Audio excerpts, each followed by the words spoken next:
안녕하세요. 법무법인 리엠파트너스 이승재 변호사입니다. 안녕하세요. 김하민 변호사입니다. 최근 언론에서는 사기 범죄와 그로 인한 피해에 대한 보도가 두드러지게 이루어지고 있는데요. 이에 수사기관도 사기 혐의가 있는 피해자들에 대해 적극적으로 수사를 진행하고 있습니다. 저희 법무법인은 설립 이래 제3범죄 관련 사건을 전문적으로 변론하고 있다 보니 사기 혐의를 받고 저희 법인을 찾아주시는 분들이 늘고 있습니다. 이렇게 사기 사건에 연루돼서 저희 로펌을 찾는 분들이 공통적으로 여쭤보시는 질문은 바로 합의금에 관한 것이었는데요. 합의금은 어느 정도가 적절한지, 또 이를 통해서 어느 정도 선처를 받을 수 있는지는 형사 전문 변호사가 아니라면 쉽게 알기 어려운 부분이기 때문에 이번 영상에서는 이 형사 합의금에 대해서 궁금해 하시는 부분 위주로 자세히 설명드리겠습니다. 사기죄는 10년 이하의 징역 또는 2천만 원 이하의 벌금형에 처하는 중한 범죄 중 하나인데요. 그런데 사기 범죄는 사기 피해액이 크지 않은 경우, 사기 피해액이 큰 경우, 두 경우 모두 피해자와의 합의가 매우 중요합니다.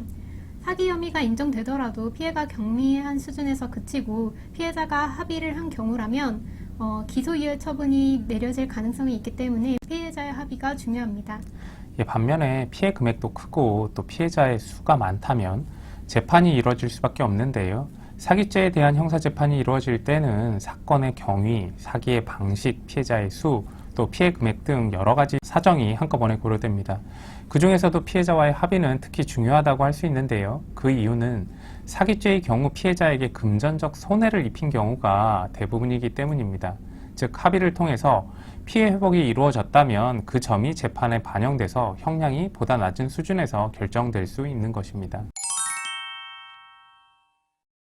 형사합의금은 가해자와 피해자가 서로 협상해서 결정되는 것이므로 일률적인 금액이 나와 있지는 않습니다.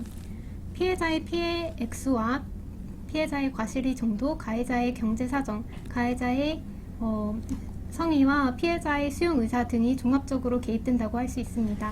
저희 또한 피해자와의 합의를 진행할 때 사건별 특징과 의뢰인의 경제적 상황, 또 피해자의 태도 등을 고려해서 적절한 합의금을 산정하고 있는데요.